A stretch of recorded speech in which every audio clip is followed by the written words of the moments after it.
Salutare, bună dimineața! Sunt John de la Expert Crypto. Acest clip este pentru cei interesați de acest domeniu și sper să fie unul util. Avem Bitcoin 37.178 de dolari cu o dominanță de piață de 42,38% și o să revin imediat la dominanța Bitcoin. Am mai făcut clipuri și anterior. Nu vreau să vă plictisesc, așa că vă voi spune opinia mea referitor la ce se întâmplă pe piața cripto acum și dacă suntem bearish sau bullish. Și o să încep analiza puțin diferit astăzi, și anume că toată lumea pe piață este bearish. Bun, eu consider că sunt bearish cei care au intrat din această zonă în jos. Da? Cei care au intrat în piața aici și au avut o nevoie de confirmare, posibil ca ei să fie bearish. Eu nu prea cred că situația este chiar așa de bearish, cum cred ei. Să vă spun de ce. Este doar opinia mea. Nu spun că nu suntem bearish. Suntem. Nu spun că nu putem coborî și mai jos. Se poate. Dar ar trebui să luăm în calcul și alți factori care sunt extrem de importanți, totuși zic eu. Pentru că depinde ce înseamnă bearish. Înseamnă diferit pentru cineva care a intrat în piață într-un anumit punct, să zic așa. În teorie, trendul este descendent. Dar dacă ne uităm pe o scară mai largă, nu este chiar așa descendent și nu ar trebui să fim chiar așa de negativ cum toată lumea este. Să zic de ce. Practic, Bitcoin a încheiat aici această săptămână cu o candelă roșie, da? Am văzut cu toți lucrul ăsta de ieri.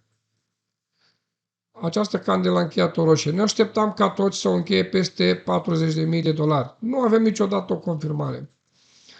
Însă, toți cei care fac analiză tehnică au scopul de a vă induce în eroare panica. Eu nu fac acest lucru pentru că eu am un abonament pe Expert Crypto și vreau să fiu extrem de realist. Vreau să prezint situația exact așa cum este. Fiecare are dreptul să creadă ce vrea el, da? Bun, și o să vă spun de ce. Am mai discutat despre lucrul ăsta. Dacă ne uităm la acest trend bearish de aici, a fost susținut de volum. Iar când aud volum, mulți cred că volum înseamnă wow, înseamnă cumpărare. Nu, volum înseamnă tranzacții. Da? S-a vândut foarte mult. Diferența este că aici am urcat din nou și acum suntem bearish, dar nu suntem susținuți de volum.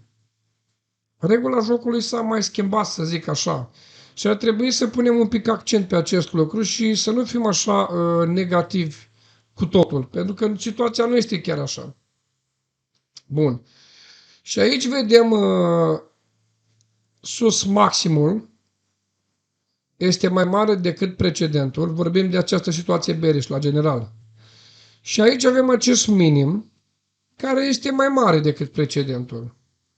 Și în teorie, da, atenție, doar în teorie, suntem totuși bullish, da? Pentru că asta este adevărul.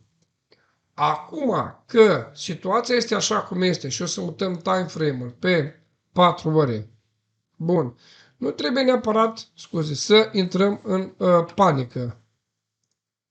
Da? Nu trebuie neapărat că trebuie să fie indusă panica, ceea ce se încearcă. Am observat de către foarte mulți vloggeri, youtuberi sau care fac analiza tehnică. Analiza tehnică nu poate avea o garanție. Dacă ar fi să judecăm lucrurile la rece, ar trebui să luăm din nou suport frumos aici și să așteptăm. Da? Nu înțeleg de ce foarte mulți se plâng, pentru că nu i-a obligat nimeni să intre în cripto. A fost decizia lor, trebuie să-și asume. E foarte important. În viață îți asumi.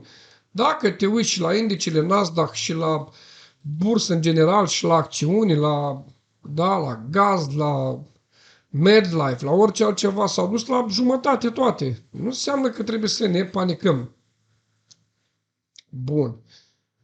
Acumularea de Bitcoin în momentul ăsta este imensă și cei care au Bitcoin îl țin pe termen lung. Da? Iar știrile cum că Arizona dorește să le introducă ca și metodă de plată, sunt foarte bune, deci adopția este una imensă. Și așa cum am spus, situația este un pic dificilă pentru cei care au intrat în market în puncte foarte mari. Și acum o să vă spun exact adevărul cum îl văd eu, da? Că deranjează pe cineva sau nu, tot aia mea. Dar eu vă spun cum văd eu lucrurile. Nu a oprit pe nimeni să intrați aici în market. Puteți să intrați să ne știți aici în market, da? Când era în noiembrie 2020, acum un an și un pic, era Bitcoin-ul 17.000 și alte proiecte care acum au făcut 50 și nici nu existau. Nu a oprit pe nimeni să intre aici, nu a oprit pe nimeni să intre aici. Cei care au intrat în aceste zone, da, în mai 2021, iunie, iulie, în acestea, au putut vinde aici fără probleme. De aici până aici am prezentat niște proiecte bombă. Nu i-au oprit nimeni să intre, dar foarte mulți au intrat aici. Când au avut ei confirmarea că, bă, totul este așa, într-adevăr, gata, mă bag. Dar este greșit. Pentru că, dacă ne uităm la Fear and Greed Index, ceea ce am mai discutat despre el de mai multe ori, astăzi suntem la 20. Ne-a luat frica mai tare. Da? Extreme fear înseamnă că trebuie să cumpărăm, este un buying opportunity și când totul este super hype, da, cum a fost aici, ne așteptăm la o corecție. Deci cei care au intrat aici și-au asumat. Să fie foarte clar. Bun. Acum ce se întâmplă? Foarte multă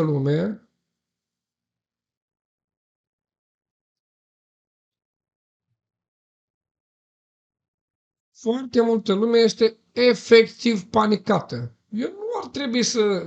Nu văd situația așa în halul ăsta, pentru că nu văd de ce. Da? Dacă nu coborâm sub 32.000, suntem safe încă, repet, încă. Dar ce înseamnă acest încă? Dacă coborâm sub 32.000, cine are bani cumpără, cine nu se uită. Simplă treaba.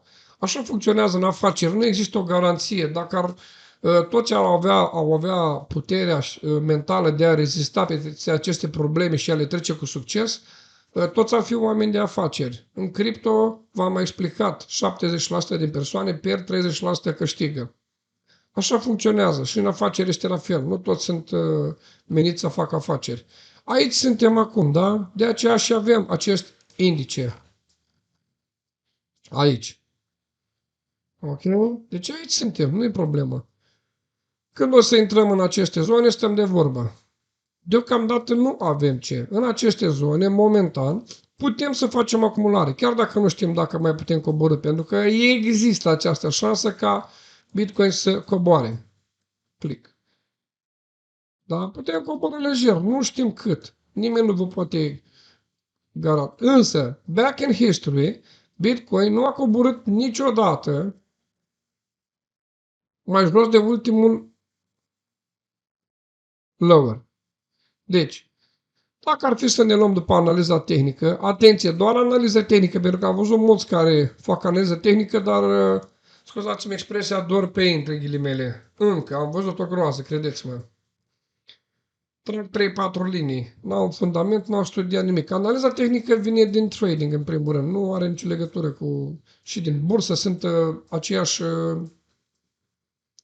indicatori, nu diferă foarte mult, doar că se aplică în cryptocurrency. Deci, realistic, putem coborî până la 29.000 cu șanse mici, da? Dar nu vă gândiți că piața cripto va sta aici forever. Sub nicio formă. Aici s-a vândut foarte mult, da? Dar au fost susținut, aceste vânzări au fost susținute de volum. Da? Acum nu avem volum. Și e logic că nu putem urca într-un hal care l-am vrea cu toții. Și nu uitați un lucru, piața nu poate să urce nesfârșit până ajunge, știu, undeva sus pe birou la mine. Nu, nu, nu. Are nevoie și de corecții, pentru că așa pot fi identificați cei slabi. Atenție! Bun. M-a rugat cineva să vorbesc despre impactul războiului sau știu eu ce se întâmplă acum la granița cu Rusia și impactul asupra Bitcoin. Nu fac geopolitică, nici nu prea sunt fan, doar o să vă spun părerea mea dacă tot m-ați întrebat. Este doar opinia mea și nu vreau să mă luați nimeni nici de rău, nici de bine. Da? În caz de război, implicația Rusiei este una imensă. Ce se întâmplă în cazul unui război? În primul rând va crește inflația mult mai mult decât atât. Pentru că back in history, dacă vă uitați, războaiele au fost susținute cu bani și energie. Fără energie și bani nu poți duce un război. Mai ales în anii în care suntem noi, 2022, războiul este diferit față cum era pe vremuri. Da? În declarațiile lui Biden mă uit mereu, practic întrețin riscul unui conflict. Asta văd eu. Da? Și cred că politica de securitate a Rusiei este una defensivă, nu este una ofensivă. Este opinia mea și practic eu cred că aici este Ucraina. Da? Ce se întâmplă? Eu cred că Biden întinde coarda un pic și vrea să atașeze Ucraina la NATO, ceea ce practic este în coasta Rusiei. Am luat mapa asta veche ca să înțelegeți. Da, probleme sunt în Belarusia, pe problema lor nu interesează pe americani, nici pe noi în România nu ne interesează ce se întâmplă în Belarusia, da? Este o țară mică care nu cred eu că vrea să acapareze Europa. Sunt problemele lor să le rezolve cum știu ei. Ucraina, în schimb, este o țară imensă. Și ce fac acum United Kingdom și statele este vor să atașeze această țară la NATO. Ceea ce este un junghi în coasta Rusiei. Și din punctul meu de vedere, Putin nu va accepta asta niciodată. Putin a spus clar, nu vrea Ucraina în NATO. Și eu zic că zice bine, nu mă interesează ce politică duce în țara lui. Bun, de ce nu ia Sweden în NATO? De ce nu ia Norvegia? De ce nu ia Finlanda? Sunt și ele țări independente. Păi nu au nevoie de ele, pentru că e mai ușor să folosești Ucraina aici în coasta Rusului.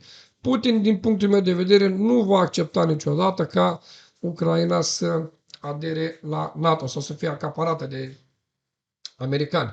De aceea, două lucruri importante se vor întâmpla. Dacă conflictul nu se stinge, inflația va crește, dobânzile din martie în SUA nu vor mai crește, dobânzile la rate nu vor mai crește așa de mari și cred că inflația va continua, se vor printa bani în continuare, lumea se pregătește de război și Bitcoin va începe să urce. Este doar opinia mea. Trebuie să ne concentrăm noi de la Expert Crypto în 2022 pe altcoins. Pentru că am vorbit zilele astea în care v-am spus că dominanța Bitcoin va scădea și va crește foarte mult dominanța altcoins. Și dacă identificăm proiecte la timp, da, să le putem studia și să facem bănuți cu ele, este perfect, este ceea ce ne dorim. Render token pe un Fibonacci extins, vedem că imediat va ieși din zona de alertă și este posibil să intrăm în această zonă unde putem face analiză nouă. Sunt altcoiners foarte bune care vor performa în 2022. Eu nu fac niciun fel de grijă că nu voi putea face bani din cripto. Cei care se sperie acest joc nu este pentru el și le recomandăm să se orienteze către altceva. În rest, ce să vă zic, zi frumoasă și nu uitați, afacerile nu sunt pentru toți, sunt foarte mulți care sunt emotivi, nu poți face afaceri controlat de emoții, nu funcționează așa. Câteodată deciziile trebuie luate într-un timp acurat și deciziile trebuie luate corect, cer scuze.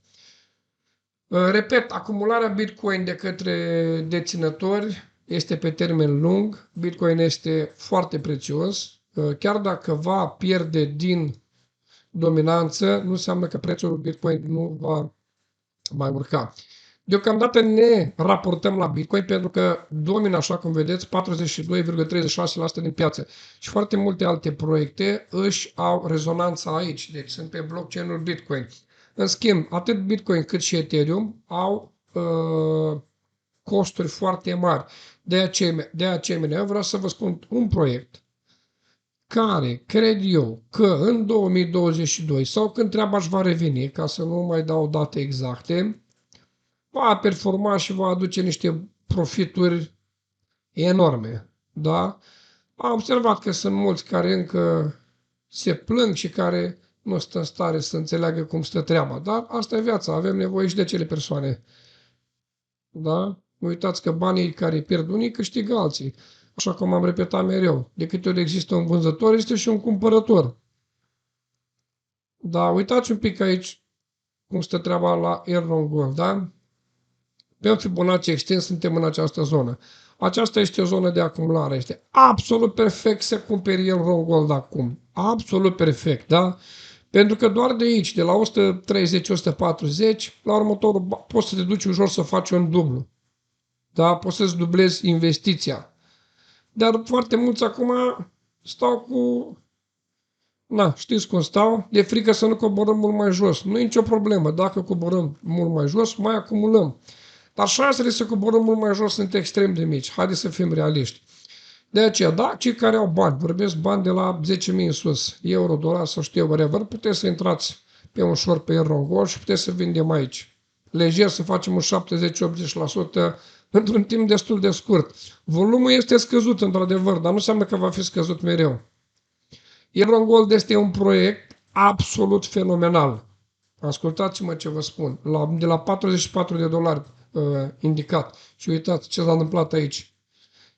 Și sunt foarte multe proiecte noi care își vor lansa proiectele pe blockchain-ul Errand. Cam atât pentru astăzi. Fiți pozitivi. Uitați povestea că piața este în jos. Nu vom sta aici forever. Da? Uitați Sandul. Deja a ieșit de 2.56, 3,6 pe Fibonacci extins a ieșit pe daily și dacă mutăm pe 4 ore, da? Stă bine. Sandbox, iarăși, un proiect extrem de bun. Vă pup, să aveți o zi frumoasă și ne auzim.